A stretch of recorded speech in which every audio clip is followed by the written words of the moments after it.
दोस्तों नमस्कार। ये बात करते हैं निफ्टी के अंदर कल हम कहाँ पे कामकाज कर सकते हैं और आज हमने क्या डिस्कस किया था। देखिए हमने बोला था कि गैप अप अगर मार्केट खुलती है तो हम कहीं ना कहीं कॉल की तरफ इंटरेस्टेड है। पहला कैंडल का हाई ब्रेक होगा, हम कॉल की तरफ जाएंगे। मार्केट के अंदर ये जो रेजिस्टेंस था और ये जो 5 मिनट का कैंडल था, दोनों ही जो है क्या कर रहे थे, इस रेजिस्टेंस को ब्रेक कर रहे थे, है ना।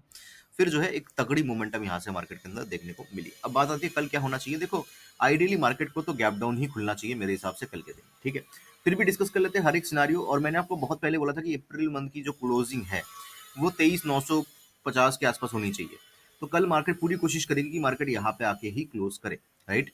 आइए बात कर लेते हैं क्या हम कर सकते हैं क्या नहीं कर सकते। सारे लाइंस को अभी फिलहाल डिलीट करते हैं। नीचे की तरफ जो इंपॉर्टेंट पॉइंट नजर आ रहा है मुझे वो 24,060 का पॉइंट नजर आ रहा है, ठीक है। 24,160 का ये पॉइंट है, ये बहुत इंपॉर्टेंट है कल के लिए।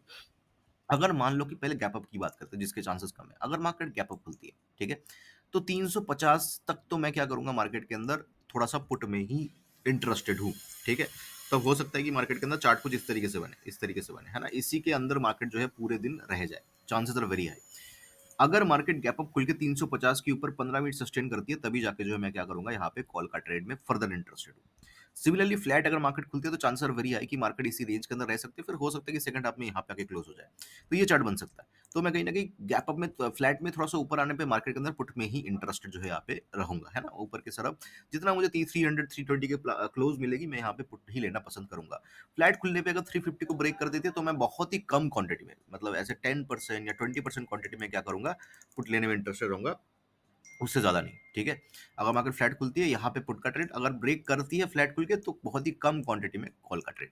अब बात कर लेते हैं फ्लैट खुल के अगर मार्केट नीचे आने लगती है तो 3160 का पॉइंट बहुत इंपॉर्टेंट है, इसके नीचे मैं फर्दर पुट में ही इंटरेस्टेड हूँ। मेरे टारगेट्स मिनिमम 24,060 तक के रहेंगे, मतलब यहाँ से 100 पॉइंट्स का टारगेट मिनिमम मेरा यहाँ पे निफ्टी के अंदर रहेगा। अगर मार्केट गैप डाउन खुल जाती है, देखो गैप डाउन खुल जाती है तो मेरे हिसाब से चार्ट कुछ इस तरीके से बनना चाहिए, है ना, इस तरीके से बनना चाहिए। अगर बहुत बड़ा गैप डाउन खुलता है तो गैप डाउन के केस में मैं क्या करूंगा, गैप डाउन के केस में मैं मार्केट को जाने दूंगा ऊपर की तरफ 10:15 पे या 10:30 पे। इस टाइम फ्रेम के बीच में कहीं पे मैं यहाँ पे थोड़ा सा मार्केट को देखूंगा। अगर रिवर्सल मुझे दिखता है मैं यहाँ पे पुट की तरफ ही इंटरेस्टेड मार्केट के अंदर हूँ, है ना। और मेरे हिसाब से इन पॉइंट्स के आसपास ही एक रिवर्सल कैंडल बना के मार्केट नीचे आना चाहिए अगर मार्केट गैप डाउन खुलती है तो। छोटा मोटा गैप डाउन खुलती है तो मार्केट हो सकता है, मतलब मान लो कि 24,040 के आसपास खुल गई, 50 के आसपास खुल गई, तो हो सकता है कि एक झटका ऊपर की तरफ दे और तुरंत नीचे आने लग जाए। ये जो 10-15 10-30 का रूल है, ये अगर बहुत नीचे गैप डाउन खुलती है तब जाके जो है ये रूल एप्लीकेबल है ना। इस तरीके से चार्ट जो है फिर बन सकता है। लेकिन अगर छोटा मोटा गैप डाउन खुलता है तो मार्केट एक झटका क्लोजिंग के आसपास आके फिर इस तरीके से मार्केट पूरे दिन जो है इस तरीके से नीचे की तरफ ही बनी रह सकती है, इसके चांसेस ज्यादा दिखते हैं। कल की क्लोजिंग मैं 2 हफ्ते पहले बता चुका हूँ, मुझे 950 के आसपास लग रहा है, तो वही मैं लेके चलूँगा, है ना। मिनिमम 24,000 के आसपास तो मिनिमम कल की क्लोजिंग नज़र आ रही है, ठीक है। सेलर पूरी कोशिश करेगा कि 24,000 के आसपास जो है मार्केट को लेके आया जाए। फिर यहाँ पे थोड़ा-सा नखरा मार्केट डेफिनिटली करेगी क्योंकि बायर्स जो है 24,000 के ऊपर क्लोजिंग कराना चाहेंगे, सेलर नीचे। तो यहाँ पे रुक के फिर हो सकता है कि सेकंड हाफ में या लास्ट के 1 घंटे के अंदर एक बड़ा मूव नीचे की तरफ आ जाए, है ना। ध्यान रखिएगा ऊपर की तरफ भी बड़ा मूव आ सकता है अगर बाई चांस बायर के अंदर बहुत पैसा हो तो इसीलिए बहुत ज़्यादा जो है लंबा टाइम तक बैठना या ऑपोजिट मत सोचना। मतलब मान लो कि मार्केट नीचे गिरी, मार्केट रुकी है 24,000 के आसपास, फिर सेकंड हाफ में ऊपर जा रही है, आप उल्टा मत सोचना फिर, क्योंकि आपका आपका काम क्या है, यहाँ पे पुट में कमाना, है ना।